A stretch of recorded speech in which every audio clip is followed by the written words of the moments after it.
What's good, folks? Family, friends, loved ones, enemies, frenemies, wizards, witches, muggles, mudbloods, people of Middle Earth to another episode of Disguise Coverage, the only podcast in existence that gives you an equal amount of blueberries in each muffin and is presented by the best pizza in Buffalo, New York. That is One Pie Pizza. Find the online menu in the episode's show notes, whether here on YouTube or on any one of the podcasting apps or platforms that you choose to listen to this show on. I am your host, Anthony Prohaska. Find me on Twitter at pro__ant. That's pro 2_ ANT in tonight's episode of Disguise Coverage.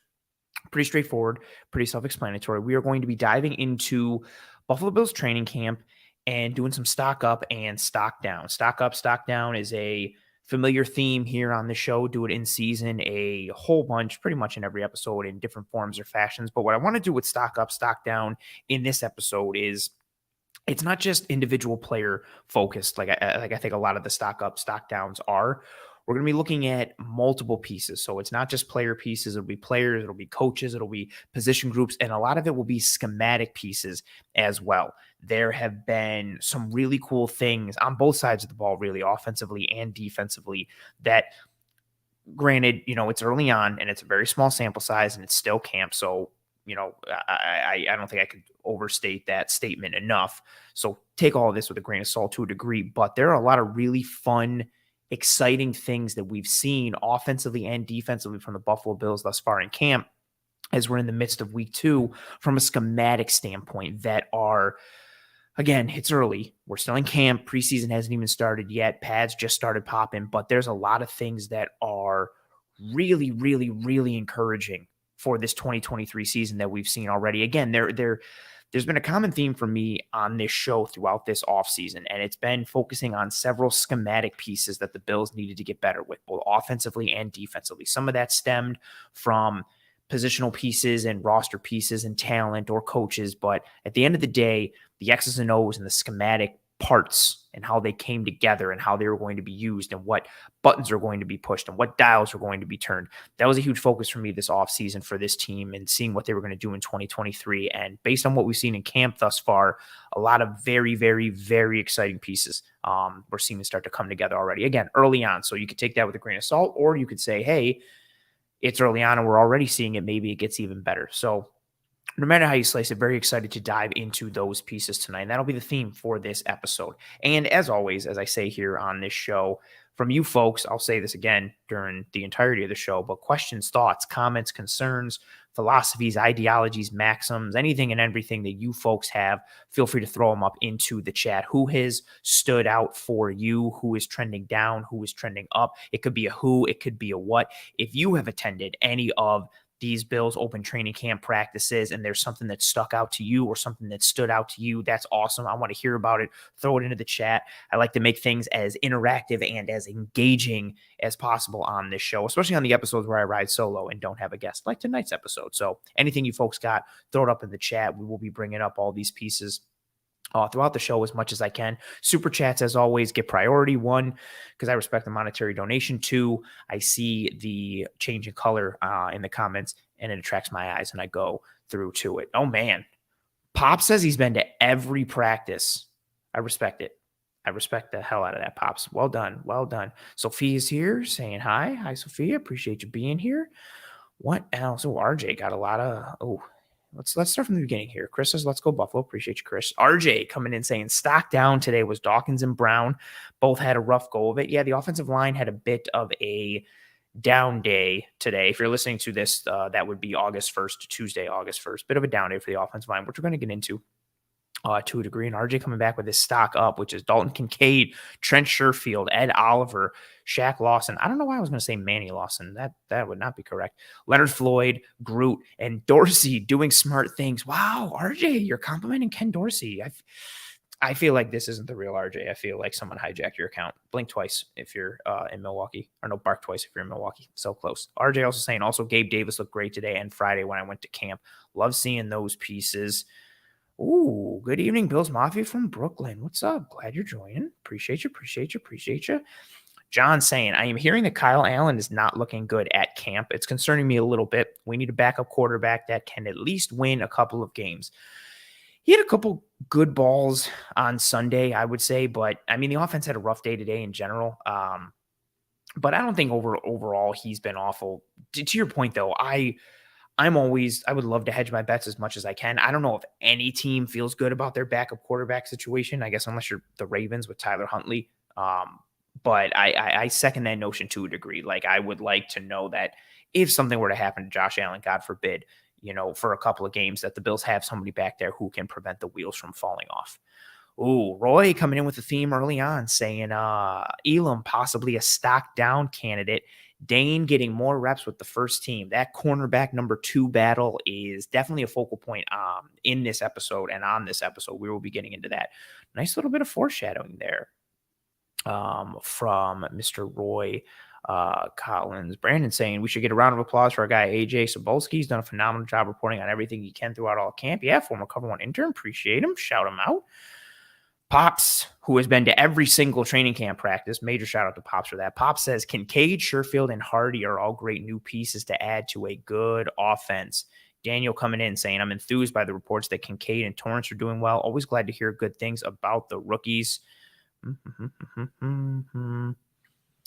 Lauren coming through. We got 2 Laurens. I'm grabbing this first Lauren. Lauren saying, I'm trying to temper expectations on Dalton Kincaid, but he doesn't look like a rookie out there. Yeah. He's been balling out. We're going to talk about him as well. Hey, Lauren, what's up? Lauren is one of the best Twitter follows. This Lauren here. No disrespect to the other Lauren, but Lauren here is a tremendous Twitter follow as well. Lauren says, the offensive line makes me so nervous still. With Morse's concussion history and age, I fear that if he goes down, the season is over. What he provides to Josh can't be understated. Yeah, I'm a huge proponent of Mitch Morse here, whether it's on Twitter, whether it's on this show. He's really a huge glue piece for this offense. And I like how you tied it to Josh.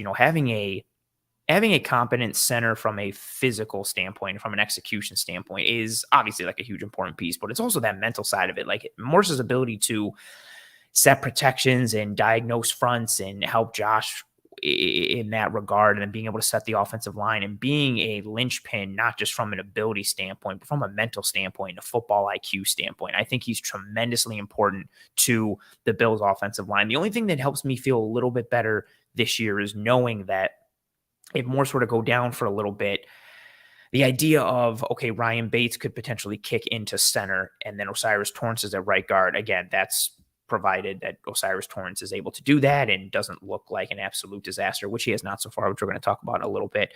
That mitigates my concern to a degree, but yeah, I think Mitch Morse is one of the best centers in football. He's one of the best movement centers, guys out in space, athleticism. And then when you actually tie it all together with who and what he is from the shoulders up and in between the ears, really is an absolutely tremendous player and would be a huge loss. So I think that's a fair point. I think that's a fair point. Steve says Balin Spector, Babylon around these parts, has to be the fan favorite of camp. Really? That's interesting. Interesting to note. Interesting to note. Pop says Dotson looked good today, but who will be the middle linebacker? Also a question. Also a question.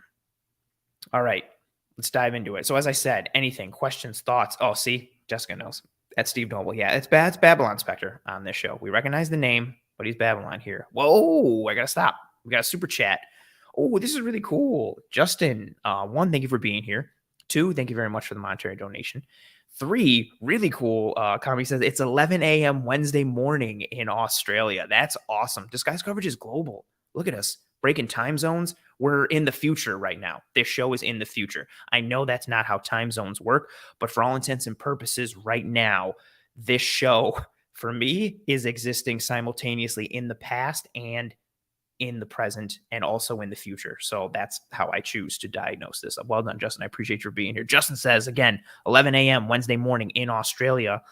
For us to get to the Super Bowl, which player has to become elite? Oh, for me, it's Gabe Davis. What say you, Ant? Not including 17, 14, or 40. Keep up the good work. That's awesome, Justin. Again, I appreciate you being here. I appreciate the super chat and the donation. And I like the question too. So for the Bills to get to the Super Bowl, which player has to become elite, excluding Josh Allen, Stefon Diggs, or Von Miller? I think for the kind words on the end saying keep up the good work. I appreciate you, Justin. For Justin, it's Gabe Davis. Ooh, for me, I'm going to say Ed Oliver. I think I want to say someone on the offensive line, but I think we have enough pieces there already. I'm going to say Ed Oliver because I think if you have an interior pass rush presence, there are a few things that are more disruptive to an offense's rhythm than interior pass rush. And there's a multitude of answers you could really go with on this. Like, I like your choice of Gabe Davis because then if Gabe Davis is elite, now you have two elite weapons on the outside with Diggs and Davis. What does that look like for opposing defenses? And you still have to course correct and account for Josh Allen and his legs. That's a whole other nightmare.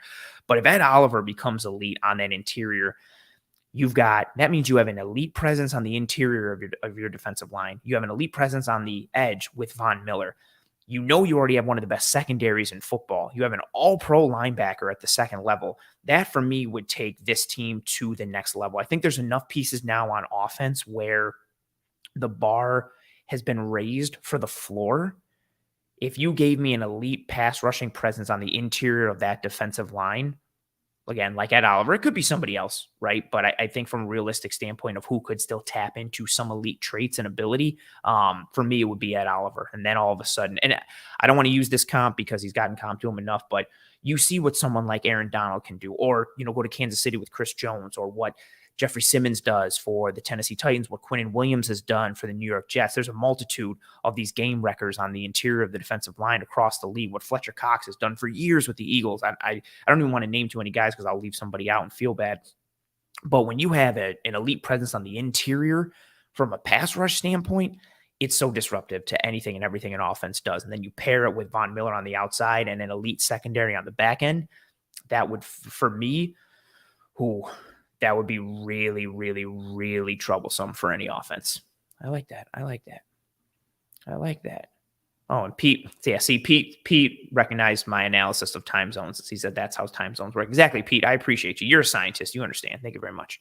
Appreciate it. Ooh, Johnny coming in saying, worried about the protection scheme, not just the players. Interesting. Maybe we'll talk about that a little as this show goes forward. As I have said, and we've already gotten to a little bit of it here now, but I see more people starting to trickle in. Questions, thoughts, comments, concerns, philosophies, ideologies, maxims, theorems, anything and everything that you folks have, throw it up into the chat. I like to make the show as interactive as possible, again, especially when I'm riding solo. So throw anything up into the chat. I'll bring up as many comments as I can as we go through the show. Super chats like Justin's a minute ago. Again, thank you, Justin, for being here and for a really good question, and for the donation as well. Appreciate you. Any super chat will automatically get pulled up because I respect the donation, and the color attracts my eyes and takes me away from my notes. And as we go through this whole stock up, stock down piece of what I have, if you agree, let me know. If you disagree, let me know. If you have one from yourself, something that you've noticed at camp, all of these pieces, let me know. Throw it up into the chat and we'll go from there. Jason coming in and saying, where are you if Kincaid goes for 60 receptions, 800 plus yards, and 5 touchdowns? So Jason has a Kincaid comment. We had a Kincaid comment earlier from Lauren saying she was trying to temper expectations on Dalton Kincaid, but he doesn't look like a rookie out there. RJ had some thoughts on Dalton Kincaid. That's where we're going to start a little bit here with this first segment. We're going to stock up. Talk about the good things, right? Because that's fun. It's a good way to start. So one of the first pieces for this stock up piece that I want to talk about, and, I had it second in my notes, but I'll lead off with it here just because we got another comment from it, and it ties to one of the players who are in the graphic here. So the first piece I want to talk about the stock up is the 12 personnel that the Bills have showcased early on in training camp, and not just the usage of it. For me, it's been the formational variations that we've seen within 12 personnel. And Jason, to answer your question here, if Kincaid goes for 60 catches, 800 plus yards, and 5 touchdowns, I am very happy. I think those are very good, strong rookie tight end numbers, especially considering Diggs is going to have a monster target share. Gabe Davis will be healthy in that regard. Dawson Knox will be in there, and then we'll see what we get from Hardy and Sherfield and all that. Those, I think, would be healthy numbers for a rookie tight end in Dalton Kincaid. My main thing, and I'll just say it tying into this, I'm not looking for a particular. I see a lot of people throwing out like predictions of what they want to see from Kincaid, or targets or snaps or catches or yards or touchdowns. And I don't think that's wrong or necessarily think that's bad. For me, I'm looking more of how he's used, where he's used, and when he's used. The matchup piece that he is, and the matchup advantage that he creates for the Bills offense. I think you could really lean into him third downs and red zones. I want to see what he looks like. So if he goes into a game and he only has 4 targets and 4 catches, for 39 yards. From a raw stat perspective, you look at that and you're like, oh, that day kind of sucks. But if 3 of those catches were on third downs and they went for first downs, and the 4th catch was for a touchdown in the red zone because they got him matched up with a nickel corner and let him use his size and catch radius to beat him in the end zone or take advantage of a big nickel or linebacker, whatever have you. That's really what I'm looking for with Dalton Kincaid. He has such a unique skill set and fit into this offense. I want to see how he's used and how his skill set translates as a rookie to the NFL. So I'm not so much concerned about the raw stats as I am the usage. But Jason, if to your question there, if he put up those numbers, I'd be happy. I would be happy. I'd be happy. I'd be happy. So this first piece, again, as I mentioned, the 12 personnel, it's the formational variations that we've seen already from Ken Dorsey and this Bills offense. I noted it on Sunday. I put out a tweet about it, and it's still something that's really just stuck in my head because it's been a consistent piece that we've seen early on in camp. There with the Bills' usage of the diamond formation when they were in 12 personnel, and then all these things. What we have seen has been you'll get Dawson Knox in the backfield lined up as the running back. You'll get Dalton Kincaid in the backfield as an H or an offset fullback. You'll get Kincaid as the number 3, third man from, the outside from the sideline there, as the number 3 receiver in a 3-by-1 look. And then Knox is the solo number 1 on the other side. You'll see each of them on the opposite ends of the tackles, bookending each tackle, creating a traditional 7-man surface. You'll see Knox as the attached Y inline tight end, and Kincaid hipped off of him. Then there's all the shifts and the motions for both of them, both to and from condensed looks to spread looks, or spread looks to condensed looks. We're seeing short motion. We're seeing exploded sets. We're seeing changes on the fly. It's really nice to see how much Ken Dorsey, again, this is very early on, and we're only in camp. This could all be gone or not even in use by week 2, week 3, or it could be even better. So again, just putting it out there right now. This doesn't guarantee anything, but it's very good to see in the early stages of camp as we're in the middle of week 2 now. It's good to see how much Ken Dorsey is turning the different dials with this personnel package in order to create mismatches or advantageous looks or easy buttons for the offense with the tight ends. It's more creativity than just simply being like, well, this guy's going to be the Y and this guy's going to be the F or the movement tight end. And, here's what we're going to do.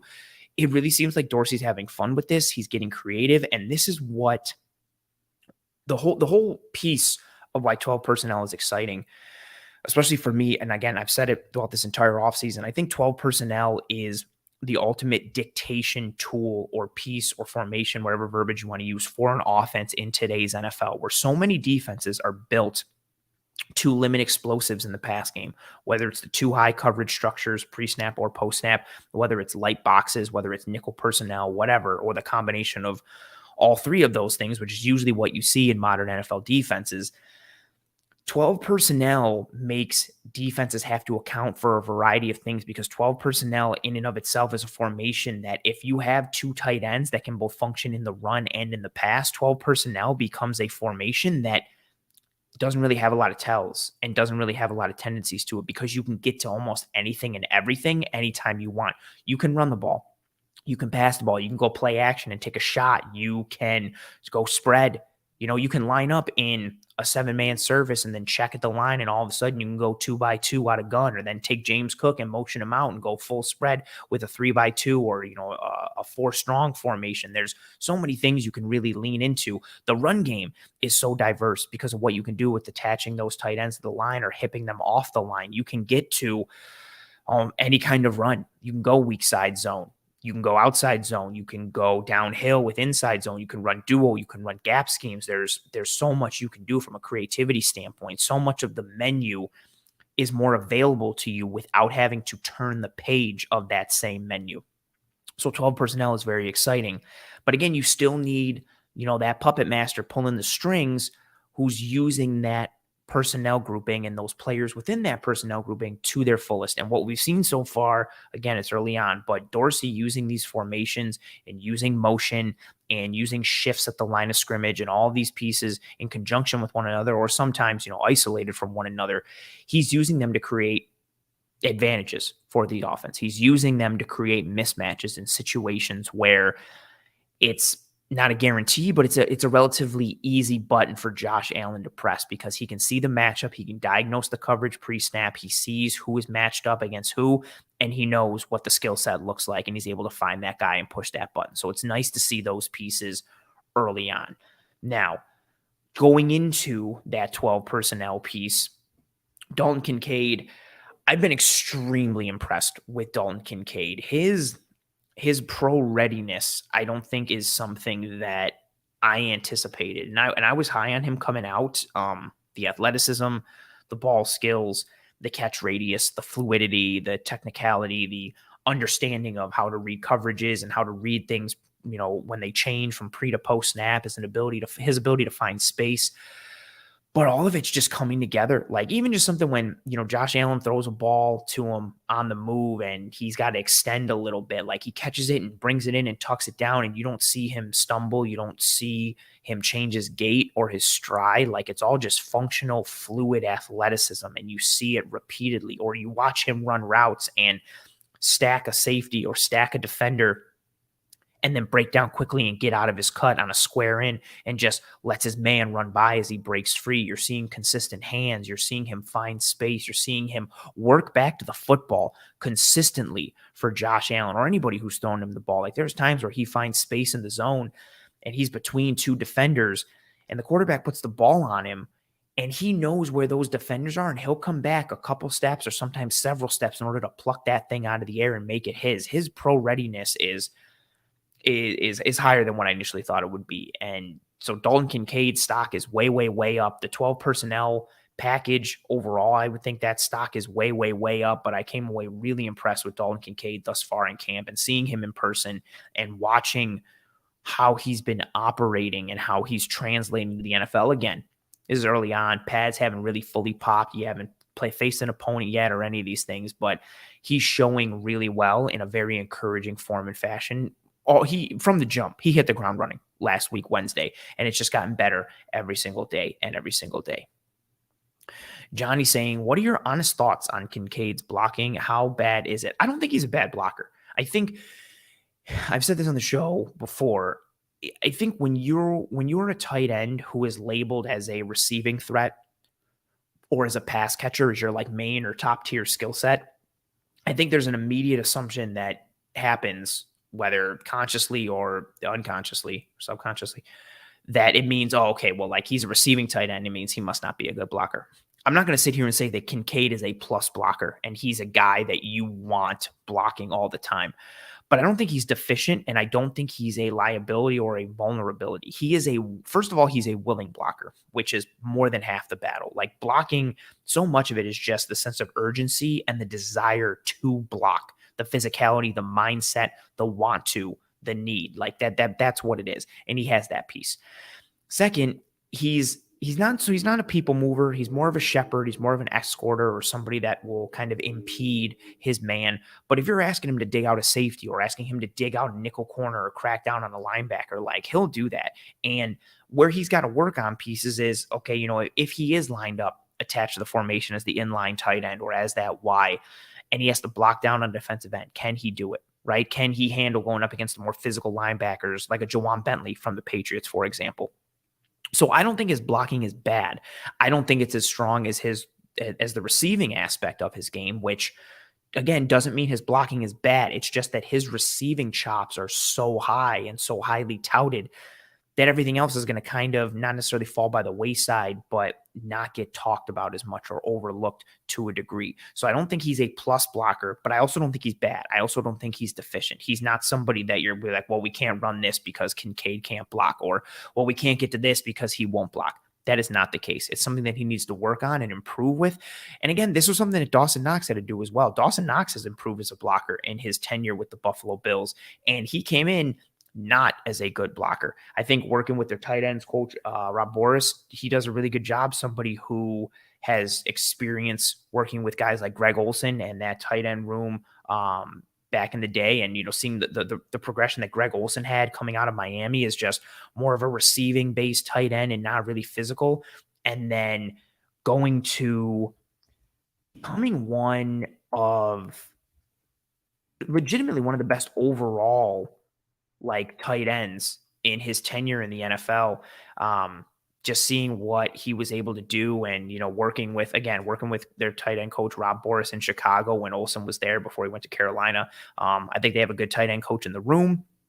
And, I think he'll get the most out of Kincaid. So I don't think his blocking is bad at all. I do not think at all. Ooh, John says red zone efficiency was a sneaky concerning issue last year, or at least felt that way, leaning on Allen so much. Have you seen anything so far in camp that shows they're addressing / changing that? So first, I do think their red zone functionality got better as the year went on. This was something that myself and Eric Turner diagnosed and broke down early in the season.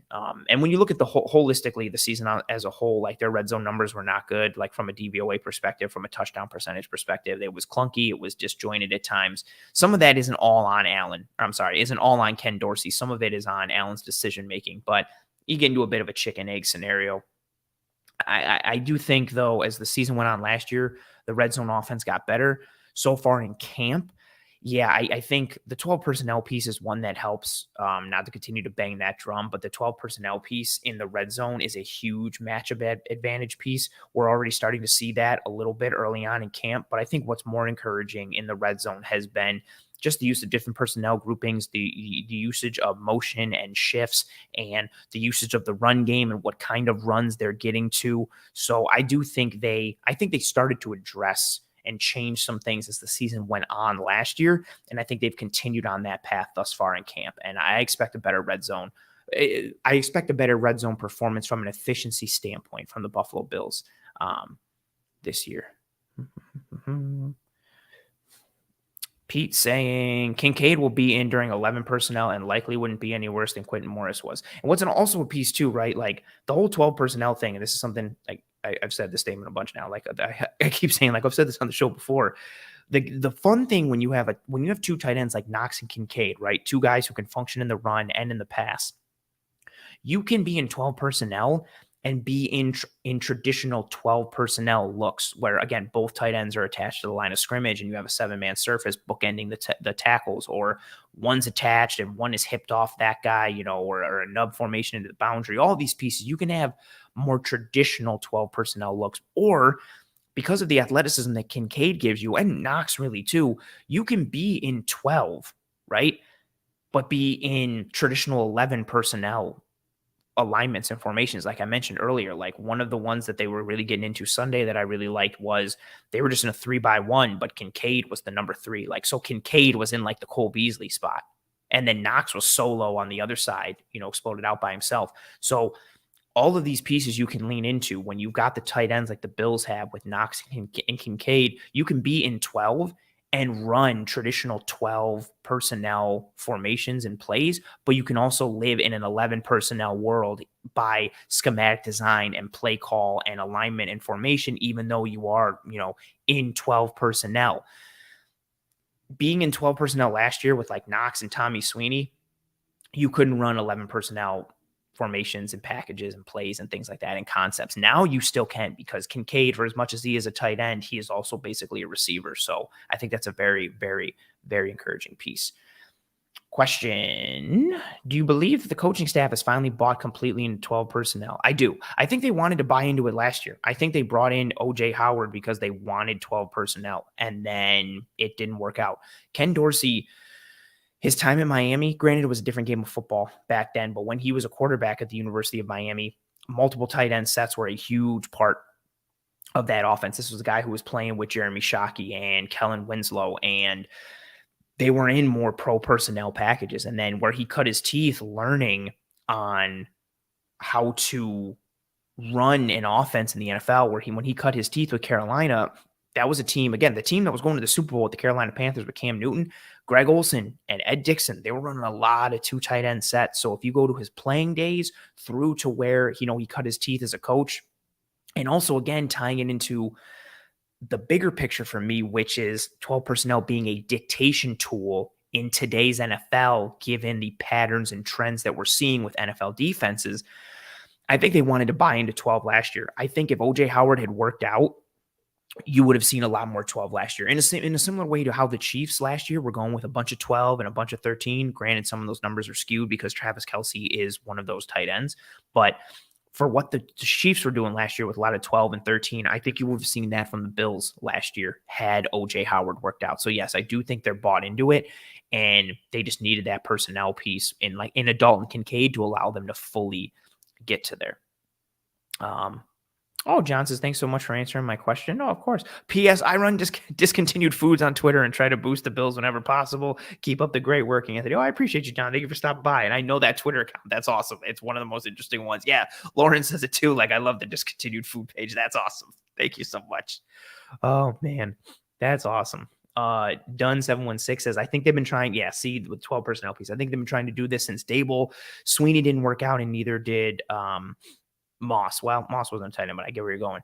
And this, or maybe you meant Morris. I like Quentin Morris, though, but to tie it all together with that 12 personnel piece, and this is something I want to mention too, and then we're going to move on to our next stock up piece. The Bills haven't had the horses to run 12 personnel before this season. I forgot who made a comment. One of the notes I made on Sunday, I think when I tweeted out some stuff from day 4, and one of the comments was, let's see if Dorsey can finally do something with 12 personnel, this year, yada, yada, something along those lines. And it came off as though like he should have been doing more 12 personnel last year. And no disrespect to Tommy Sweeney or Quentin Morris, the Bills didn't have the tight ends last year that made you go, you know what, we should run more 12. Again, no disrespect to Tommy Sweeney, no disrespect to Quentin Morris. Neither of those guys are the type of tight ends where you say, you know what, we got to get those guys on the field more, right? I don't think that's the case.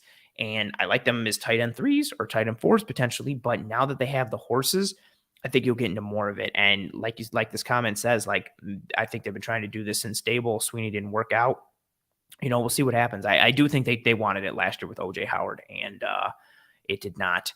It did not work. Awesome comment from Steve. Having 2 solid tight ends and having the ability to run 12 personnel makes a defense have to make a big decision on their personnel, and it creates major mismatches. Absolutely, absolutely, absolutely. I don't even want to go down like the rabbit hole where I wax poetically or non-poetically on the mismatch piece, because I've said it so much on the show. But yeah, absolutely. You are right there. You are right there. You are right there. Another piece in the stock up side. We'll stay on the offensive side of the ball. Stefon Diggs. Man, how locked in Stefon Diggs is right now is legitimately truly impressive. The precision with which he's operated on every single rep, whether an individual or team, has been so fun to see. We know at this point how driven of a guy he is and how hard he works. He works extremely hard. And I say it all the time that he's a player who truly hones his craft as a wide receiver. The technicality with which he operates. You watch him run any kind of route, and even the simplest route, or a hard route, he makes it look simple. But you can tell the dedication and the effort that he puts into honing his craft as a professional wide receiver. But man, you just so far in camp, it just looks like he's dialed in even further. Like, he's always playing at a Super Saiyan level, but this camp, he's just come in and played at Super Saiyan level too. He's taken his high level of play and execution and pushed it even further. You're seeing the players that, and people may say, Trey White isn't fully back yet, but I think Trey started to improve as the season went along last year. And then coming into this year, he's healthier and he's had some good reps. On Sunday specifically, there was 3 straight reps where it was one-on-ones, and Diggs just owned Trey rep after rep after rep. And then he had some really good ownage on some other guys once they got to team. He had a nice touchdown yesterday against Taron Johnson, who Taron has had a phenomenal camp so far. Diggs shook the hell out of him, got him to bite on an outside move, slipped in underneath, caught it on a slant, took it for a touchdown. Diggs has just truly been phenomenal in this camp. And Lauren's comment is so spot on, saying Diggs doesn't do anything half-assed. Absolutely not. Everything Stefon Diggs does is 100 miles an hour 100% of the time, whether it's on the field, whether it's working out, whether it's training, whatever, film study. Everything he does is pedal to the metal, everything. 100 miles an hour 100% of the time. He doesn't do anything half-assed, which is why every game and every outcome means so much to him, and why there's so much invested, because he puts all of himself into this game and his production in this team. And just watching him come out, yeah, he is dominating on every rep. Like, I would dare anyone to find more than, like, if you could count on more than one hand the amount of times he's lost a rep, I would be surprised. Like, he is just winning against anyone and everyone that they put in front of him, whether it's individual, whether it's team, whatever it is. He's out there cooking everybody left and right. And it just looks like he is completely laser locked, focused, dialed in to everything that is going on right now. And I think that's also really awesome to see, especially considering, he missed day one of mandatory minicamp and how much of a stir that caused and that created. So I think to see him, if you had any questions about his dedication or where his head was at, seeing how well he has performed thus far in camp should be tremendously comforting to you and encouraging to you, because he is, again, 1000% dialed in. And every time he's on the field, he looks like the best player on the field, and no one looks like they're even in his stratosphere. He's been crushing it on every single rep. So big ups to Mr. Stefon Diggs. His stock is through the moon, to the moon, through the roof. Yikes, falling apart. Another stock up piece, defensive side of the ball, structural and schematic. This is something that, no, it's up there with the 12 personnel piece. This next piece for me is what I'm arguably most excited about thus far in camp, and it's Bills defense related. It's been their blitzes and their pressure looks. If you are a regular listener of this show, I have talked, or if you listen to the Locked On Bills episode in which I appeared with Mr. Joe Marino, or listen to myself and Eric Turner on the film room. Again, this has been a common theme for me this entire offseason, talking about the nature of what this Buffalo Bills defense would be and who they would be under Sean McDermott has been a huge focus for me this entire offseason, because I think you take the basic structural foundation of what they've been the last several years, which has allowed them to be consistently around like a top 5 defense every single year, year in and year out. But you take that structural piece and then you just tweak some things and turn some dials and push a couple different buttons and pull some levers here and there, and you have the ability to change what you are holistically on the defensive side of the ball in order to combat top tier offenses and not seem as outmatched come playoff time.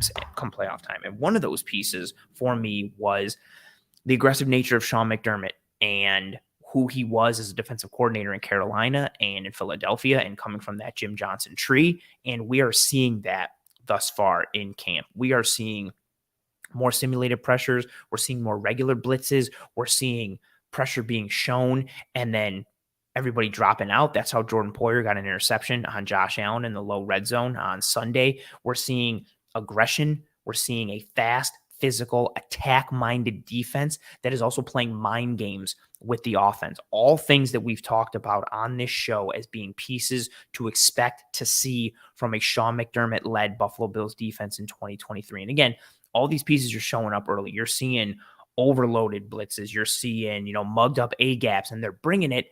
And because they're bringing it, the threat of that blitz actually happening becomes real, which means the offense has to check and the offense has to adjust to it, which means the defense can then adjust to the offense's adjustment. And then you start to see that back and forth. You see that teeter-totter. You see that pendulum swing, the chess match that is the mind games that happen in football. And the defense has been winning them consistently. And again, it's camp, but it's nice to see Sean McDermott already turning those dials and leaning into those pieces, because I think that is how, when you start to dictate to an offense, and that's what the Bills defense could potentially do with the personnel that they have and the type of defensive coordinator Sean McDermott has been in the past, that's how this team can finally get over the hump from a defensive standpoint come playoff time. It's not enough to just have, and I talked about this in an episode several weeks ago, it's not enough anymore just to be like, well, we're a cover 2 team, or, we're a quarters team, or, we're a cover 3 team. We're going to really lean into that, and then we'll have a couple variations, but that's who we are at our core. It's not enough to have that anymore. You have to, like I say, all throughout the entire year, going back to last offseason, you have to play rock, paper, scissors. And when you play rock, paper, scissors, you have to be able to throw all 3. You cannot just come out week after week and throw rock and throw rock and throw rock. You need to be multiple. You need to be varied in your attack. And what this Bills defense has shown already is more multiplicity on the defensive side of the ball and more of an attack mindset that allows them to mitigate what an offense does or dictate to them from a protection standpoint or from a coverage standpoint. And all of a sudden, you're not just changing the pre to post snap picture on the back end, you're changing the pre to post snap picture underneath with the front 7 and with the defensive line and with the box. Like, then you can start to really play more mind games, let alone if you're actually able to get pressure or confuse a protection scheme or dictate to the offense that, you know what, let me keep in a tight end or running back to protect. And then psych, we're not actually blitzing. And now you just wasted another guy in the route distribution. And now we have more of a numbers advantage in coverage. All of these pieces that start with being varied, being fluid in your approach and attack on defense, but then also having that aggressive piece to it. This Bills defense year after year is one of the best defenses in the NFL, truly, especially in the regular season. They're a great coverage unit. They're sound, but they've been leaning so much into, we're going to make you beat us. We're going to make you beat us. We're going to make you beat us. What we've seen so far in camp, and this is something that I think they need to show more of for this year, we've seen them change a little bit. And instead of just being like, we're going to make you beat us and see if you can, they've come out this camp on defense and said, you know what? We're going to beat you. Like, see if you can survive. And that's fantastic. Instead of just having a not necessarily a solo identity, because they haven't had that, but instead of having one kind of theme or structure and saying like, this is who we are, try and beat us, I think you're going to see more of, we're going to be whoever we need to in order to beat you. And the aggressive nature and the blitzing and the disguised blitzes and the simulated pressures and everything they've been doing up front and showing pressure and dropping out, I think it's one of the early steps in the process for this defense. And I think it's tremendously, tremendously encouraging. And it's been working. It worked today. The Bills are generating a ton of pressure. They were confusing the offensive line. They were confusing the quarterbacks. They were confusing protection schemes and adjustments. And this, for me, tied into what they've done the past several days, too. You saw the Bills showing pressure a lot, especially in the red zone, in team, especially on third downs. But overall, in general, you saw them showing pressure and showing, a cover zero look and everybody's on the line and they bring it. Then they show the same thing again and they drop out and they'd only rush 4. They'd only rush 5. And then you're seeing guys like AJ Epinesa and Leonard Floyd drop off into the flats or into the hook curls and being in a passing window or a passing lane where the quarterback didn't think they were going to be. And that's leading to a sack, or it's leading to an incompletion, or it's leading to hesitation or extra beats that the quarterback has to, he wants to throw it at 1.5 seconds, but now he has to keep it to 2.5 because he has to find somebody else because AJ Epinesa just dropped underneath that slant and he thought it was going to be there and now it's not. And that window's closed. So where else does he have to go? And now he has to scan and get through the rest of his progressions. It's all of these pieces that connect, and seeing what we've seen thus far from the Bills defense again early on, very encouraging. We're seeing more attack-minded nature. We're seeing more blitzes. We're seeing more pressure looks. And then we're seeing the mind games offshoot from those blitzes and pressure looks. Because all you have to do is bring it a couple times. Make an offense think that this is what you're going to do. You just have to bring it a couple times. And then once you do that, the threat of it is forever real from then on out. So you don't have to keep blitzing. You can show that cover zero look one time and bring it and have it cause a problem. That's it. You're golden. So the next time you show it, you don't have to bring it again because you already did and it worked. The threat of it is real. Now you can show it and drop out and run a simulated out of it, or not even run a simulated, just run a traditional 4-man and drop out and run cover 2 behind it. Whatever the hell you want to do, the threat of it, the threat of the pressure, the threat of the blitz has been established. And once that is established, then you start to play those mind games and then push different buttons, pull different levers, turn different dials. And that's where it starts to get really exciting. And that's all something that Sean McDermott is very confident with and very competent in terms of that arena. So very exciting. Very excited for that. Roy says, if our front four is better, how much blitzing will they have to do? It varies. It's going to be varied based on the opponent. In an ideal world for any team, I think you only want to rush 4. Right? Because that means you can always drop 7 into coverage. And then you always have the numbers advantage in coverage because the max an offense can do, you have 5 offensive linemen and a quarterback, that's 6. The max that they can do is send 5 out into the route distribution. So if you've got 7 in coverage, you always have the numbers advantage, 7 versus 5, right? So that's an automatic win. And that's what Sean McDermott, I think, in his heart wants to be, but I don't have a percentage number of how much blitzing will they have to do, but I think they will turn those different dials just to add more chaos creation and havoc causing to an offense. Just more pieces that you have to account for in your game plan or your in-game adjustments. And that's where things really get fun. And they have the horses to do that. Leonard Floyd, Greg Rousseau, AJ Epinesa, Von Miller are athletic edges athletic enough for some of them, or very athletic if you're looking at Von Miller and Leonard Floyd, guys who they can show pressure and then drop off into the flats or pick up a running back or even drop into the hook curls and do some different things. Like, so it's not necessarily how much blitzing will they have to do. It's more the blitzes that they can lean into to just add another layer of confusion and add another layer of work that an opponent has to account for and do when it comes into game plan preparation or in-game adjustment. That's what's really up. Oh, good point here from Lauren saying stock up, not a doctor. And I know he's out for at least 4 to 6 games, but Vaughn looked great training. Don't want to rush him back, but he looks like when he does come back, he will not be a step behind. Yeah, I second that notion. I was watching him work off to the side Sunday, I think, and was really, I mean, you see in the videos too, but I was just really impressed with what stage he's at. And I don't know how structurally sound he is internally, but from an external standpoint, dude looks to be in tremendous, tremendous shape. I appreciate you. Dunn716 says, hit that like button if you haven't already. Yes, please and thank you, folks. If you folks are enjoying this content, please, please, please, and thank you. Drop a like on this video. It goes a long way towards helping myself and the entire team to track and trend in front of more eyes and ears. Likes are the lifeblood of videos and live streams and anything and everything on YouTube. So if you haven't already, please drop a like on this video. Thank you, Dunn, for saying that. And yeah, please, please, please, and thank you. It goes a long way. Please. Oh, and Taylor says the same thing. Smash the like. Yes, please. Yes, please, please. And thank you. Drop a like. Rantingly says, great to hear about the defense. Always felt like our D was playing too reactionary to the opposing offenses instead of just punching people in the mouth and letting our players be athletes. Yeah, that's where you get into it. And plus two, with what the Bills have done traditionally from a coverage standpoint the past several years, they play a lot of match coverages. And I've broken some of that down on the show before, but to kind of give it a general overview, match coverage is a lot of rule-based coverage. So, you know, hey, you're going to drop and cover this zone, but if this guy does this, you take him. If this guy does this, you have to look for another guy, and if that other guy does this, then you take him. Like, it's a lot of rules-based things. There's a lot of if-then scenarios. And when you run that, it means when you execute well, you're tough to go against because you're so fluid and you're so multiple on the back end. But what's also hard with that is on the other side of it,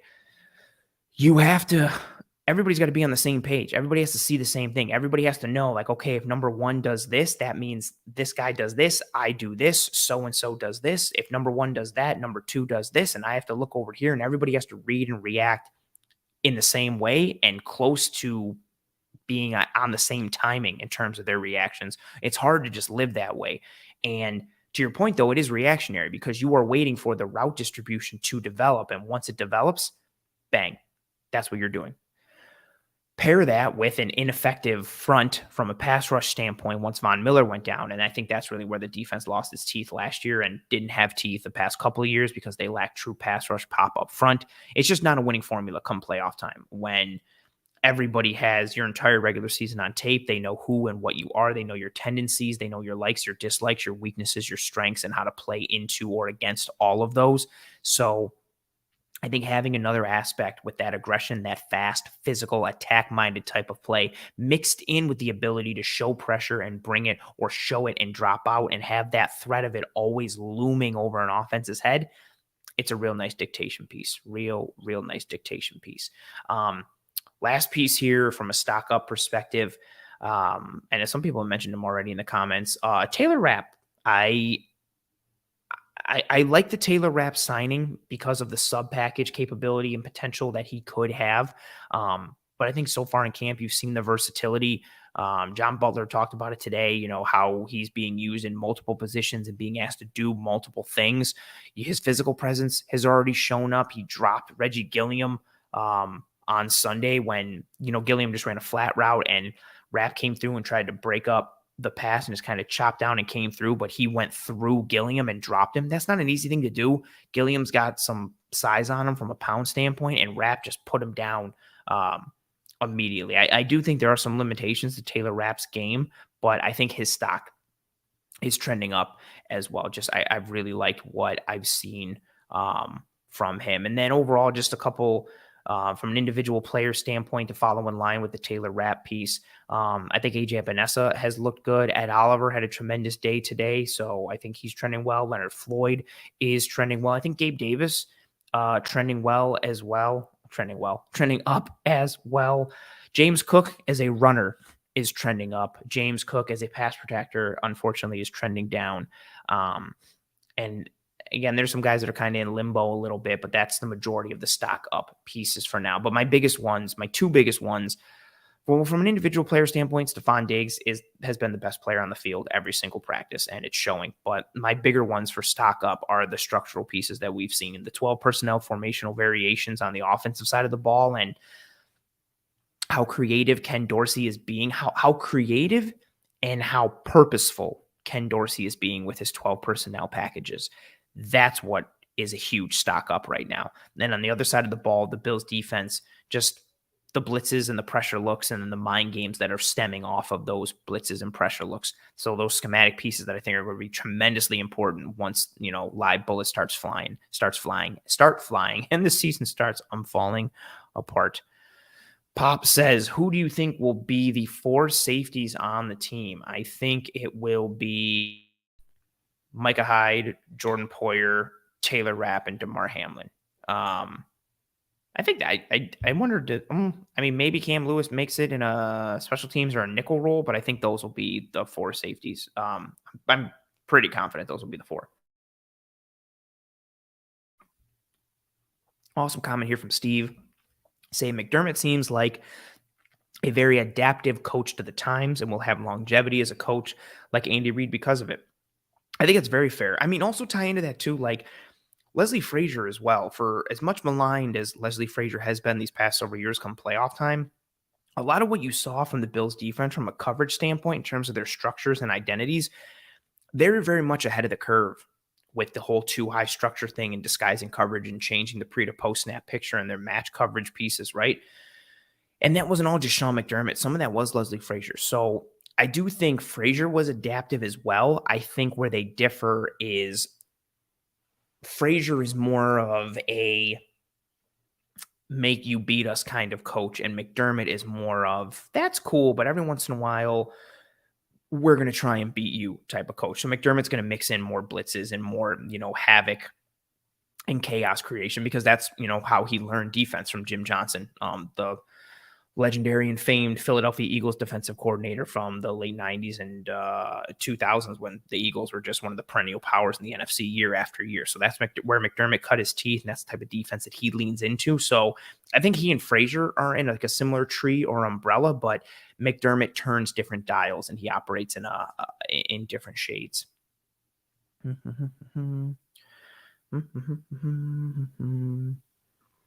Oh, cool comment here from Jeff. Jeff says, hey, Anthony, first time tuning in live. Glad I could catch your grade A thoughts and commentary. I appreciate you, Jeff. You're a grade A person. And I'm saying that purely because you said something very nice about me. So thank you. I appreciate you. Lauren says McDermott has really started leaning into the analytics. Yeah. And it's tough though, because you can get, and I say this as a person who analytics are very important in what I do here. I try to marry the analytics with the film in every way, shape, and form to put a complete picture together. But analytics scare me from like an on the field perspective because you can get so into the weeds with the analytics that all of a sudden you're kind of like second guessing yourself and kind of doing things just because the numbers say you should do those things. And it can become a slippery slope if you don't navigate the analytics path properly and appropriately. It can get hairy in a hurry. But yeah, he's leaning into that analytics piece. And again, this is a dude who knows ball. Like one of my biggest things with the way Frazier went out was just the image that I think that it created of him and even Sean McDermott to a degree of just how they're not able to adapt and they're kind of like their time was up, or Frazier more so than McDermott. But this Bills defense really has been ahead of the curve the past several years with the trends that you're seeing for defenses. Again, nickel and light boxes and 2 high structures. Like the Bills have been at the forefront of that movement for the past several years. Before it was a trend and a cool thing, like they were on top of it. And Frazier deserves, some flowers for that. But McDermott obviously does as well because, he's the one whose steady hand is kind of overseeing it and guiding everything. And again, I think we'll see those pieces present this year. But I think McDermott brings that aggressive, attack-minded nature, which is what you need. You need more dictation and more versatility and fluidity in your approach. That's how you beat really good teams come playoff time. That's how you, again, you stay kind of matchup proof when you're able to lean into these different things. Oh, Lars, this is a good way to say it. Lars says the more important analytics thing is the model, not the output of the model. And then I like this comment here too. Analytics is based on the trends observed in large samples, so it works well in baseball. Football is not a large sample size sport.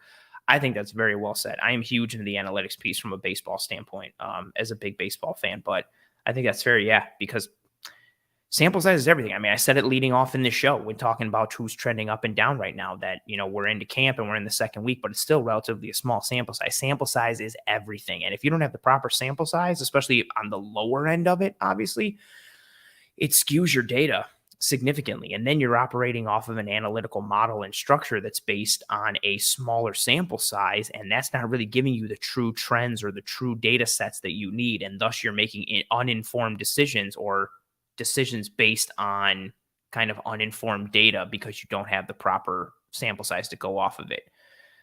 Fair. Sorry. Got too much off. Oh, awesome comment here with Pop saying grade A person with a grade A tree. That's right. Best tree in the business. I appreciate you. I did not expect to go down the analytics rabbit hole and some things on that.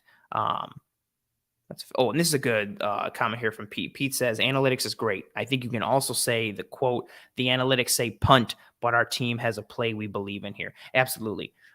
That's just where it comes down to it, right? Like, are you trusting purely in, well, the numbers say this, let's do this. Or it could be vice versa, right? The numbers say you should go for it here. You should go for it here. But there's something in you just saying, you know what?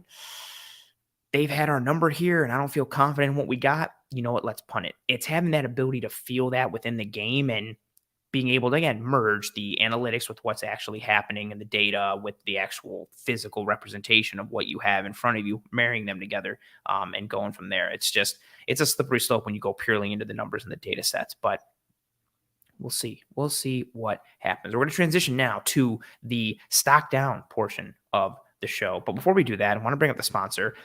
Mentioned them in the intro. One Pie Pizza, the best pizza, legitimately, in Buffalo, New York. Online menu can be found in the episode show notes, whether here on YouTube or whichever podcasting app or platform you're listening to this show on.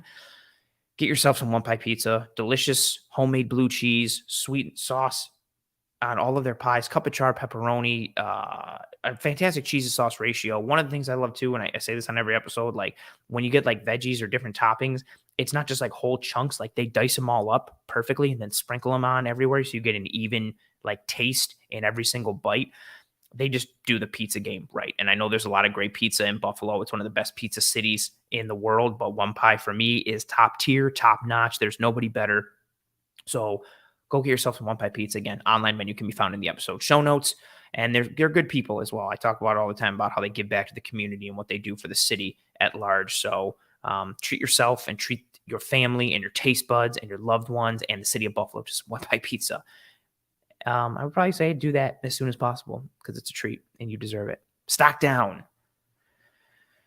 This one, I wanted to debate which piece I wanted to start with first. I'm going to start with, I don't want to make it seem too stock down, but whatever, I'm going to go for it. So the first stock down piece is not necessarily Kyer Elam, but anyone that's clamoring for Kyer Elam to hands down own the cornerback 2 spot or be the cornerback 2 easily. And it just doesn't seem like it's in the cards right now.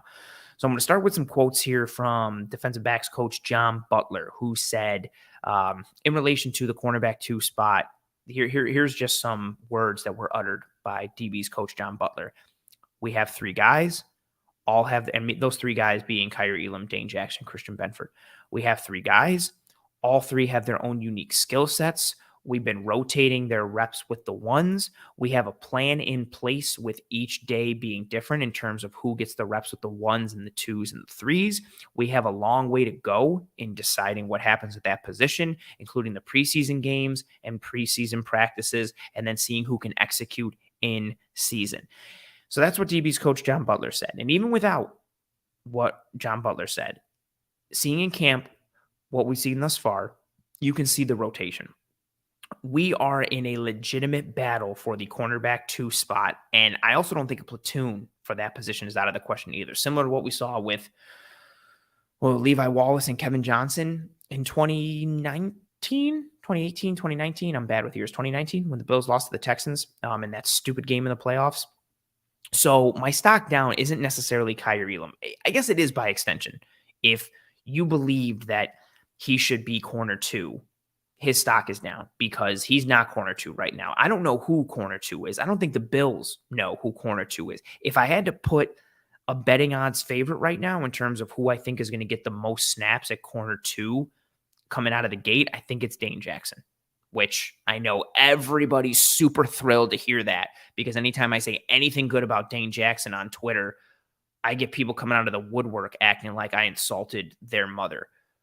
I'm not going to go into it too hard because I did the cornerback 2 episode here on the show several weeks ago, and I made a fantastic graphic to go along with it, but I digress.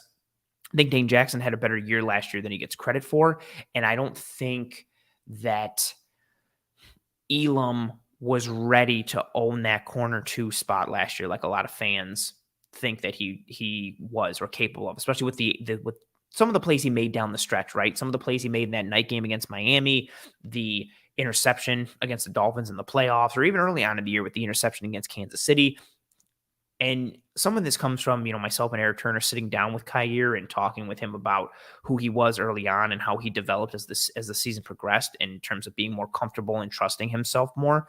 But so I'm very careful here. I don't want to label Kaiir Elam as being a stock down guy, but I guess you could, again, by extension, because he hasn't locked up this corner 2 spot. I still think it's ideal for him to be the corner 2 in a perfect world.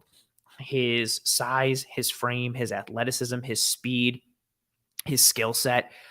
I wanted a more scheme versatile corner 2 for the past several years. As much as I like Levi Wallace, I just want somebody who on the outside has the ability to, you can go man at any point against anyone. You can go man, you can go zone, you can go quarters, you can go cover 2, you can go cover 3, you can go match coverage, you can go spot drop, again, whatever have you. I want to know that I have a corner out there who is not limited, because if they're limited, what I call on defense is therefore limited, and I don't want that.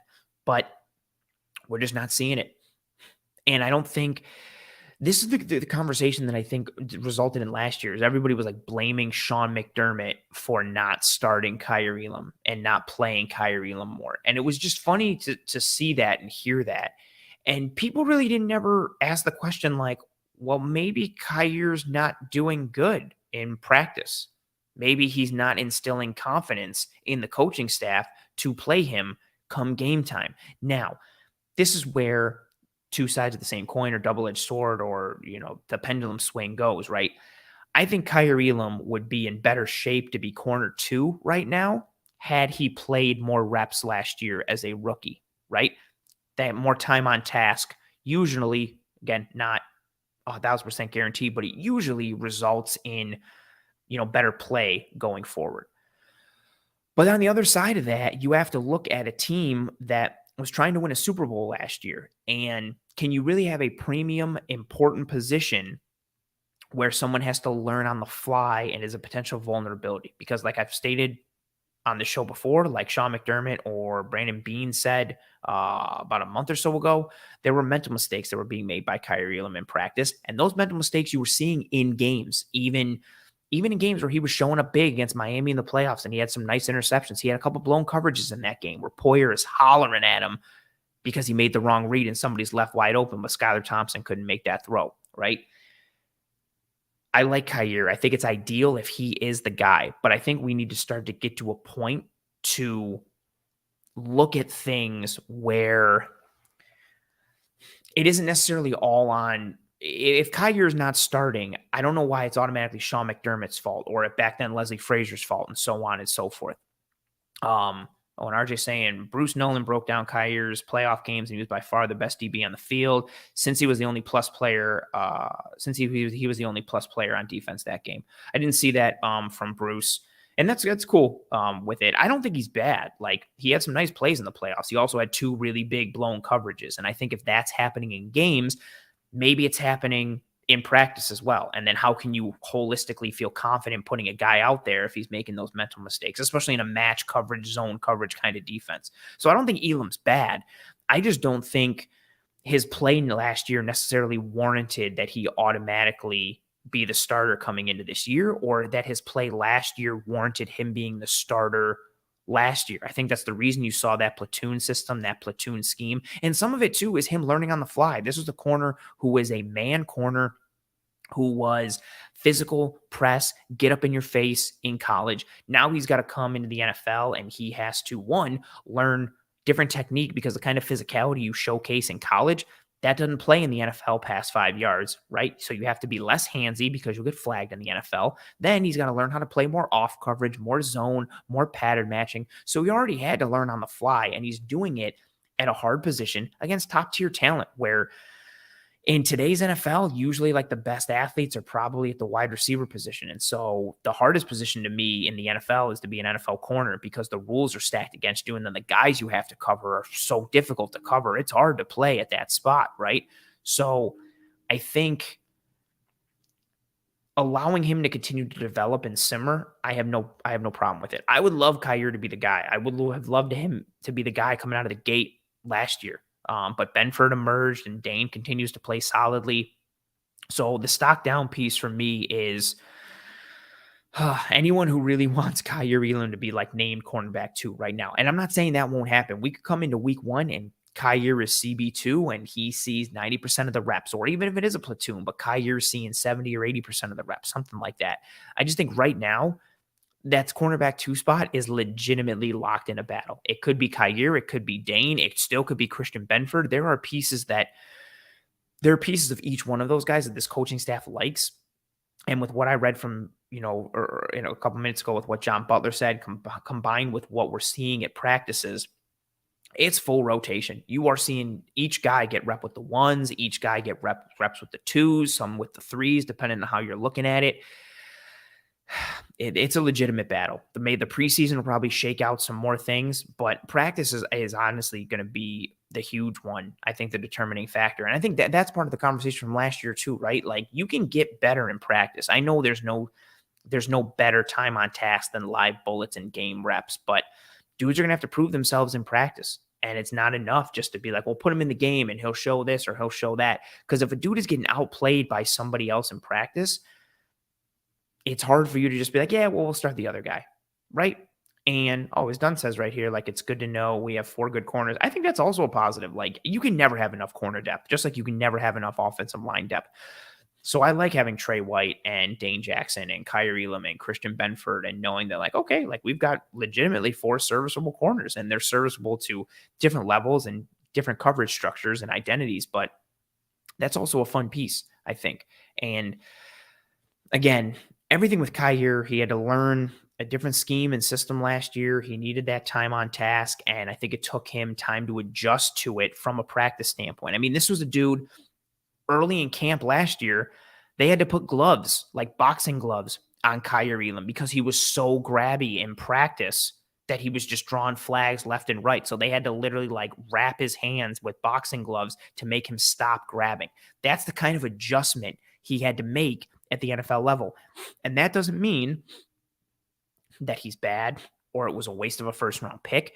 That doesn't mean anything, right? He was a back end of the first round, back end of a first round pick last year. That doesn't mean he has to be a starter in year 1 or immediately in year 2. Would it be nice? Absolutely. And I personally would love it.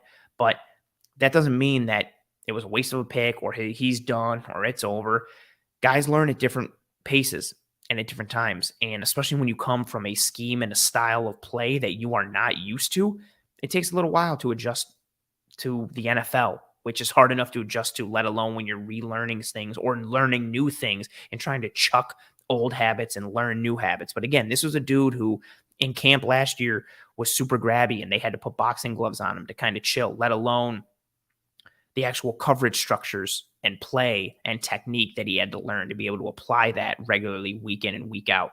I still think he's the best athlete out of the cornerback group, especially that CB2 spot. And with the combination of his size and frame and athleticism and coverage skill set, I think it's ideal if he wins that corner 2 job. But right now, man, I don't think I don't think there is a front runner. If there was, I'd probably bet on Dane Jackson. But man, yeah, it's a legitimate battle at CB2. So the stock down is for anybody who, or even anybody who wants like Dane Jackson or Benford to be the guy, right? I think stock down is down for anyone who wants someone to be named cornerback 2 right now, because it ain't happening. Oh, RJ, don't do. RJ says, sure, Sauce can grab all day, but when Kyer grabs, he has to wear boxing gloves. Do not put Kyer in the same. Uh I like Kyer, but Sauce Gardner is a different level of corner. And a lot of things that Bills fans will be like, oh, Sauce is grabbing. I don't consider it grabbing. But I get the joke there and the point. But man, yeah. It's tough. Oh, Antoine Williams says Sauce Gardner wasn't in the right place in so many games, his own words, but his coach let him learn on the fly.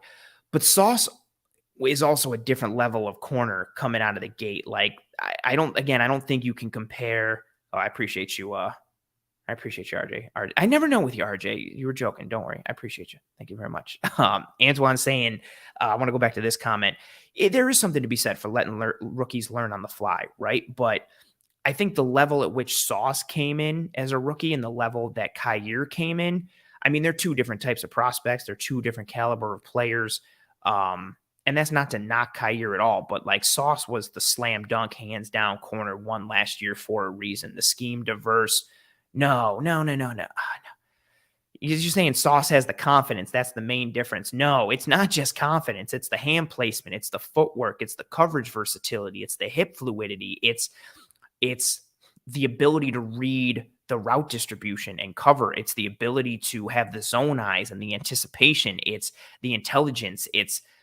There's so much. It's more than just confidence and more than just, oh yeah, like he learned on the fly. Like Sauce already came into the league last year and was operating at a different level than like a majority of the corners, not just in that rookie class, but in the NFL. And I think confidence definitely goes a long way. And again, if Kyer had played more last year, I think he'd be in a better position right now as an NFL player. I don't think that's debatable. The issue with it last year was, kind of weighing the risk reward of playing a guy who may not be 100% ready right now, but playing him will help you in the future versus if he's not ready right now, how much does it hurt you right now in trying to win a Super Bowl? So it's trying to figure out the best balance of that short-term reward versus the long-term reward. I think that was what kind of focused, that was my focus of the decision making last year, that risk reward piece of the short-term value versus the long-term play. Now, if we're going into year 2, again, Kyer would be in better shape this year had he played more last year. But I don't think his play last year necessarily warranted him receiving the snaps that would have put him in better shape for this year, if that makes sense. But yeah, so stock down.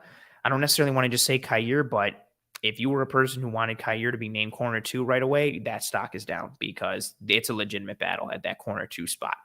Some more stock down. Offensive line, and it's not just reactionary from today. I want to start with Spencer Brown, who looked better than I thought he would on Sunday when I saw him, but you're still seeing some of that Mercurial play. And it was funny because I was looking at different pieces my first day on Sunday, and yeah, I ended up going to the offensive line when they were running one-on-ones. And literally on back-to-back reps for Spencer Brown, it was the perfect microcosm and representation of what he is. So his first rep, so it's one-on-ones, and they're just doing pass protection versus pass rush. He's lined up against Greg Rousseau, and he has a legitimately great rep. He wins first touch. He has good hand placement. His footwork is clean. He stays in front of Rousseau the whole time. He matches him step for step, stays in between him and the quarterback. It's a hands-down win for Spencer Brown. Beautiful rep against Greg Rousseau.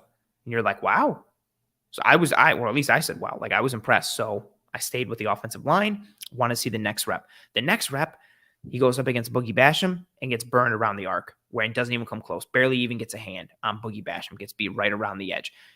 And so that, I'm going to say stock down for Brown a little bit and for the offensive line piece to a degree. Again, I'm going to lead with the Brown piece. I've got more to go over, but it's just that mercurial nature is still there. That roller coaster ride that Spencer Brown is still there to a degree. And it's a little scary. It's a little worrisome, but he does look better. overall. I'm just going to say stock down for the perspective of I wanted to see more stability coming into camp already. I wanted to limit, again, Spencer Brown's biggest thing are the highs are really good. Like the highs are really high, but the lows are really low.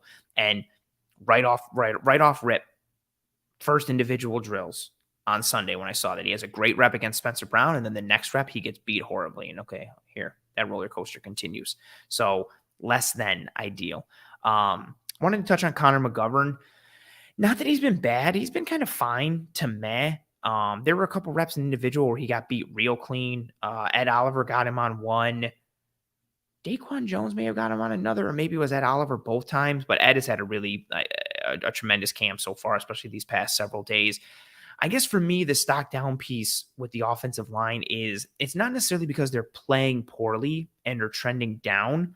It's I just hoped that the offensive line would be more stable at this point already. With the addition of McGovern, with a healthy Spencer Brown, even though I think he's a huge question mark, I had hoped for a little more consistency and a little more stability, even though the Bills D-line, I think, is a legitimate good group with a lot of good rotational pieces and dudes, especially when you start to mix and match and play games with them up front. But I just hope for some more semblance of stability. I know they had a rough day today. I don't think today was completely indicative of what the offensive line has been throughout camp thus far, but it's just worrisome. And I guess maybe I'm just, it's a trigger for me because the offensive line is a question mark for me. It was a huge need for the Bills last year. I didn't really think they addressed it fully, and it kind of showed its stripes in a negative way down the stretch last year. And I wanted them to address right tackle this year. They did not, but they did do some things at right guard and left guard. So we'll see how that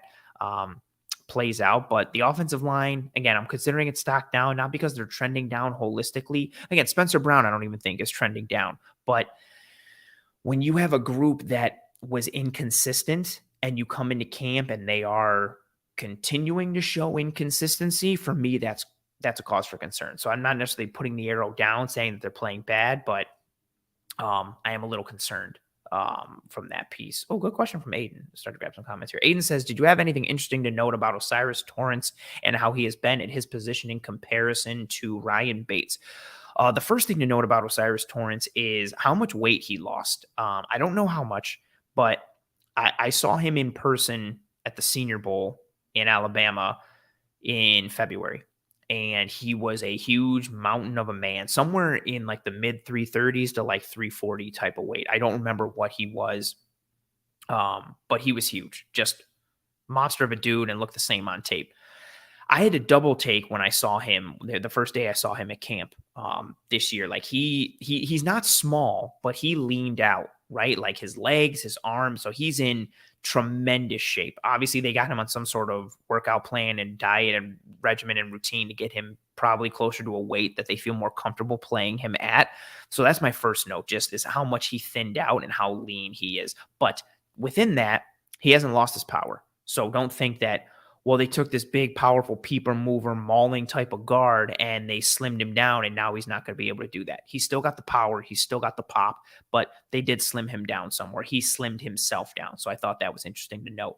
And being in comparison to Bates, yeah, just think different usages.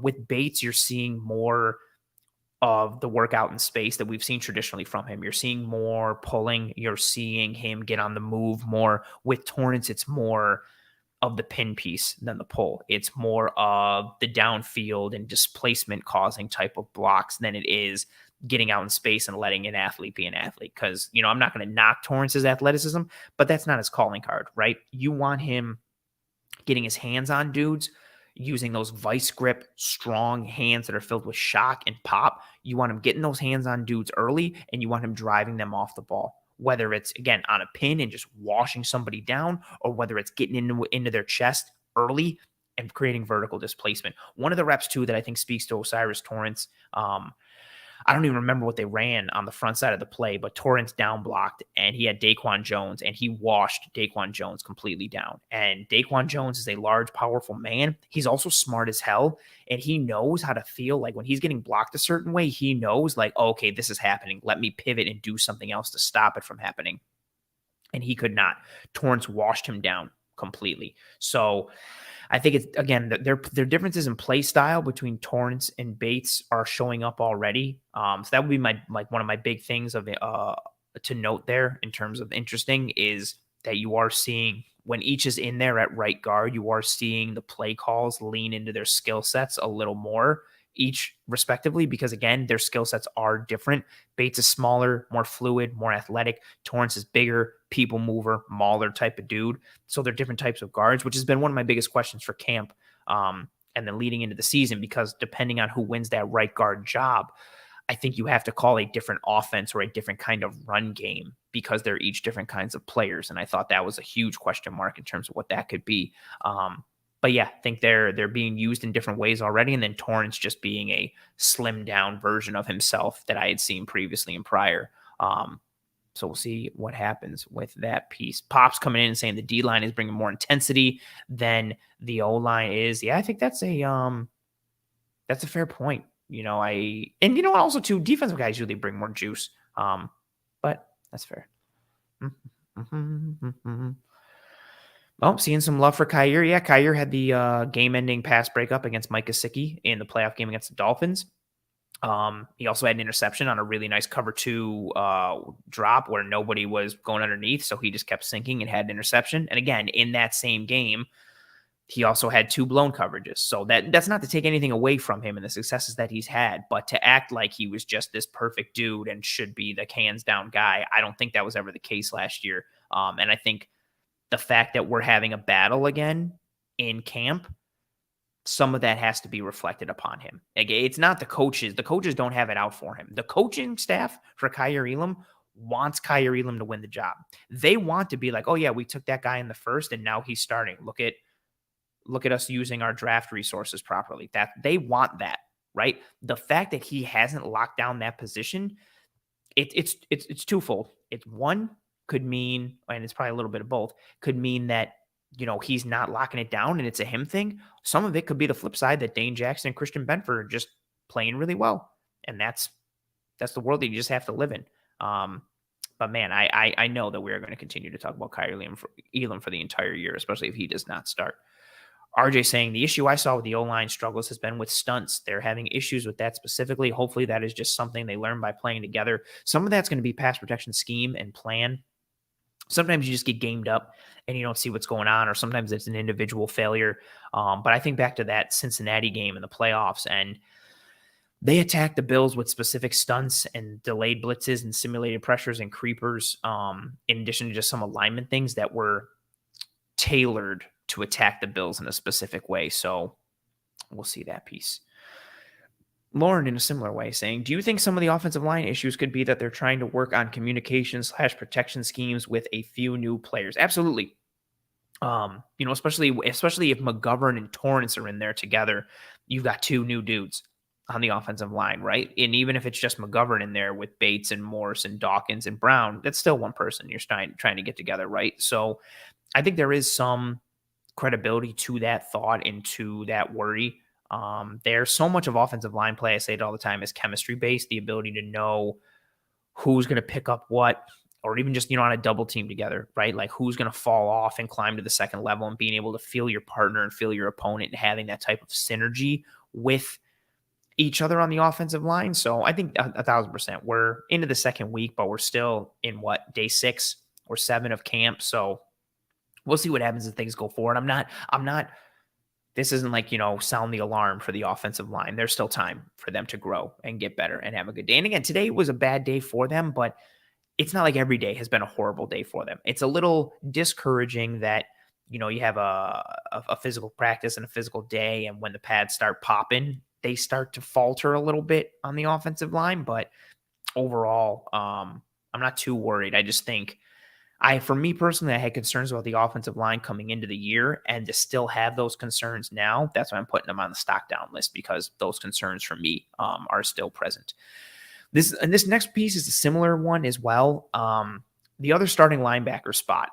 And it's not that I'm seeing bad play. I'm not seeing bad play from Dodson or Bernard or Spector, or I don't know if you're an AJ Klein truther or Dorian Williams guy, but I just still think they're there is cause for concern at whoever's going to start at linebacker opposite of Matt Milano. And I don't think that's necessarily a knock on anybody who starts. I think we're really going to see, sometimes you'll see it directly in terms of guys getting beat, but I think more in terms of the coverage structures that the Bills play, you're really going to see the impact that losing Tremaine Edmonds had on, or will have on, this defense. I was encouraged to see Dorian Williams getting early work before practices, trying to learn, more about the match coverage piece and how to pick up and pass off and pick up and pass off. Because again, his coverage structures at Tulane were just purely spot drop, Madden style type of coverages where you just go to a zone and look and pick somebody up.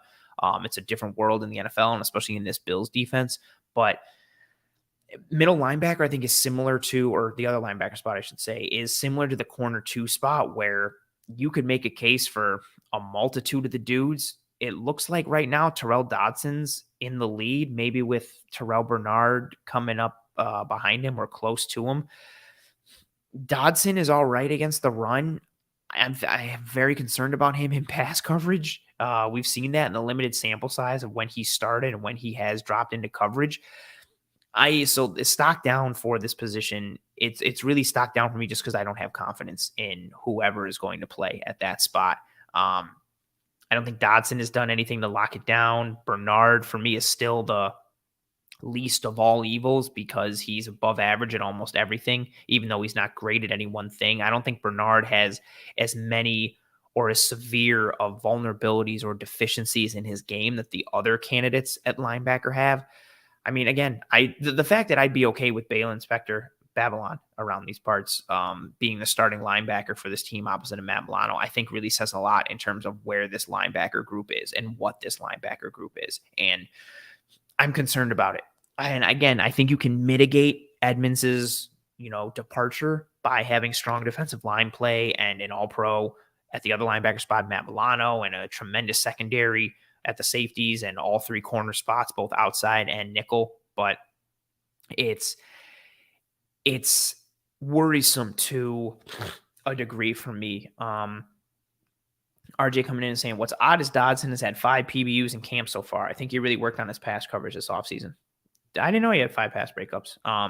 Sunday, I watched multiple completions happen right in his zone, next to him, over him, and around him in a couple ways. And so once that happened, I was just like, okay, we're kind of in like the same boat. And a lot of it too for Dodson is, I don't think it's a mental piece. Like, I don't think he doesn't know what to do. And I think that's part of the reason why he has the leg up against the other guys, because he's been in this scheme and this system the longest and he has the most time on task. He's just limited physically with what and who he is. Like, he's not the fastest or the most agile. And then you compare that with what they've had at that position in Tremaine Edmonds. It's just a different caliber athlete and thus a different type of skill set at that position. But for me, I just see him dropping and passes being completed in his zone or in the window to or from him and next to him. And again, he is what he is. Bernard, we'll see what he's going to be. Babylon Spector, we'll see what he's going to be. Dorian Williams, I don't think we have any idea what he's going to be, and I don't think we're going to find out in 2023. I think he's more of a 2024 and beyond kind of guy. But we'll see. It's going to be an interesting piece. I don't know how they're going to function at that spot. So again, I'm not down on Dodson, mainly because I was already kind of down on him, so I'm still just there anyway. But that stock down piece, it just not having an answer it's similar to the corner 2 spot, but in a much different manner. I'm more comfortable. Whoever the Bills tried out at corner 2, whether it's Dane or Kyer or Benford, I am 1,000% more confident in any of those guys starting at corner 2 than I am any of the linebackers starting at linebacker opposite of Matt Milano. So for me, that corner 2 spot is stocked down just because no one has locked it down yet. The linebacker spot, I think, is stocked down from a similar perspective of no one's locked it down yet, but also because I think the candidates are worse off than the corner candidates. It gives me even more cause for concern, because then it means everybody kind of equally is just blah. Like, I think the corner competition is guys are having good days and bad days, or guys are just all playing really good and you're trying to figure out who's playing the best out of all those guys playing good.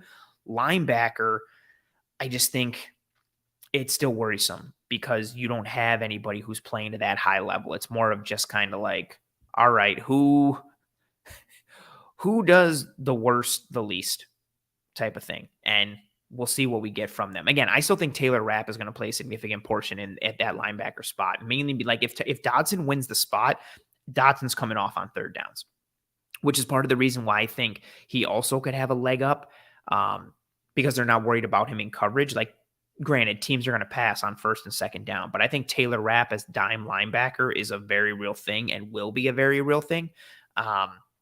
So it's just annoying when you platoon at a spot, because then offenses can dictate to you and force your hand by placing you into situations that are disadvantageous for you because they know the vulnerabilities and the strengths of whoever is at that position, and they know how to play to them or against them based on formations or personnel packages and using your own tendencies against you. So getting into a platoon world like that from a situational standpoint is very worrisome for me. But I think Rapp will see a decent amount of snaps at the dime linebacker spot, especially if you can get teams into third and predictable or second and longer or second or long-ish. And so maybe that kind of mitigates whatever the Bills have at that other linebacker spot from a coverage standpoint. But for me, that's still there. Well, let's see. What does Z-Mad Mafia saying that's tough to hear, Anthony, but kind of makes sense with all their experience outside of Klein. When do you think they will lock that down, considering the importance of the Mike linebacker? That's a tremendous question.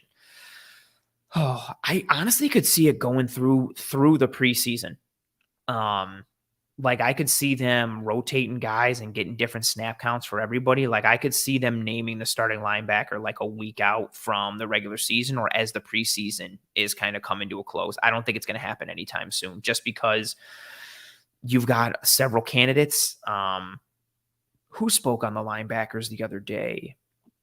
Was it I don't even think it was McDermott or Bean or an individual coach, but Dodson and Bernard were talked about well. Spector was talked about. I think the Bills are kind of setting it up for as much longevity as they possibly can before they have to name a starter or kind of answer anything with any type of concrete definition. I think it'll be some time before we see them name a starter. And even though it's an important spot, even though it's an important spot for any defense, but especially a nickel-based defense where you're rolling two linebackers only, like, it's even more important, and having a varied skill set. I'm getting frustrated all over again at this spot because of how important of a position it is in this defense and the fact that they didn't really address it. But again, that's water under the bridge at this point. I think they're gonna draw it out to answer this question here. I think it'll be a while before we see them name that starting linebacker spot. So, great comment here from Steve. Yeah, hopefully we get big early leads so the other team has to pass all the time and we can play dime. I like that. Great question here from Pops. Who wears the green dot? I don't know. I actually don't know who's been wearing it in camp. I kind of should follow that out. I know there was some talks of Milano wearing it, but Bobby Babich has talked about how the middle linebacker, or however you're classifying it, that Edmonds linebacker, they want them to wear the green dot. So if it's Dodson, maybe it's Dodson. If it's Spector, maybe it's Spector. If it's Bernard, maybe it's Bernard. I've heard a whole bunch of other possibilities of it potentially being Milano, of it potentially being one of the safeties. But I don't think that happens. That's rare for a safety to be the green dot guy. And then the type of player Milano is, I don't know if that's going to happen either. That's a great question. And one that I'm keeping my ear to the ground on in terms of seeing what, even when they shake it out, and if they name Dotson as the starter or Bernard or whoever, seeing if the green dot comes with it. Steve saying, has Babich spoken yet? I, for one, will be looking forward to that. He spoke during mandatory minicamp, spoke about some of the things that they're looking for from the linebacker spot, in terms of it not just being a traits position. It's all about how they play and how what they look for from a skill set and from an intelligence standpoint. So he has spoken to a degree, not recently, but back during mandatory minicamp, Babich spoke about that linebacker spot and what they look for from it overall. Appreciate you. Thank you for being here. Thank you for the kind words. That's awesome, man. Thank you very much. So we'll see what happens to that linebacker spot. Overall, from an individual player standpoint, again, it's tough to be down on anyone, even the players that I'm high on from a stock up standpoint. It's just because it's every day guys are crushing it. Certain guys have crushed it. And that's why I kind of gave shout out to those individual players. Stock down, I don't have too much individually from an individual player perspective because I don't think anybody has consistently had a bad day, a bad day, a bad day. Some guys have had, a good day and then a bad day, but that's not enough for me to say stock down. That's why for this, I really wanted to focus more on the position groups or the structural things like the offensive line holistically, what some players talked about, the cornerback 2 spot overall as a group, and then the linebacker overall as a spot, because I don't think anyone's had a bad day to the point where their stock is just trending down. You've just had some inconsistencies and some ups and downs. But the position groups, I think, speak to the larger structural piece for this team, especially from an importance standpoint, and especially from a go forward standpoint in terms of what they're going to be and who they're going to be. So, and this is a great comment from Steve. Steve saying, if we play a bunch of dime, the guy playing Mike will probably be the guy off the field. In that case, shouldn't someone else have the green dot? You would think so, Steve. And that is one of many variables that muddies the entire linebacker situation. So, really good question. One that is in my head all the time. One that muddies the waters even more about who plays linebacker and how much dime linebacker they use. So, good question. Yeah, I'm definitely not frustrated about it. Sweet. But yeah, well done. Good question. Oh, a lot of good questions here on the show as I throw up the banner that says Toodles, folks, because we are starting to wind down here. Before anyone starts to leave, as we do the outro here, if you haven't already, please, please, please, and thank you, drop a like on this video. It goes a sincerely long way towards helping myself and the entire team to track and trend in front of more eyes and ears. I know it's corny to ask for likes, and I know it's corny to say that I know it's corny to ask for likes, and I know that I do this literally every single week. But again, likes are the lifebloods, falling apart. You can tell that it's almost 11 o'clock. Likes are the lifeblood of these videos and these streams and these channels. So if you did enjoy this content, please and thank you, drop a like on this video. It goes a sincerely long way for myself and the entire team. And that's if you're here live with me now. If you are not here live with me and you're watching this episode post live, whether later on this Tuesday night or Wednesday, Thursday, Friday, whatever have you, please drop a like on this video still. That's still tremendously appreciated. And also thank you for your post live view. If you are listening to this show on one of the podcasting apps or platforms, thank you very much for your download and or your listen. If you are on Apple Podcasts or Spotify, please rate and review and subscribe to Disguise Coverage. All those things go a long way for myself and the show, but the channel and the team overall. I am really falling apart here during this outro. Apologies, folks. Goodness gracious. Yes, audio platforms. Please rate and review and subscribe. Here on YouTube, please subscribe as well. Subscribe to Disguise Coverage and to the Cover One channel as a whole. If there are other shows on the channel that float your boat and fit your fancy, please drop a like on this video here on YouTube, rate, review, subscribe on the audio platforms and YouTube overall as a whole. Word of mouth is always good as well. If you enjoyed this show, tell your family and friends and loved ones about how awesome this show is. If you thought this show was terrible, tell your enemies and try and ruin their day by making them watch a horrible show if you thought this show was horrible.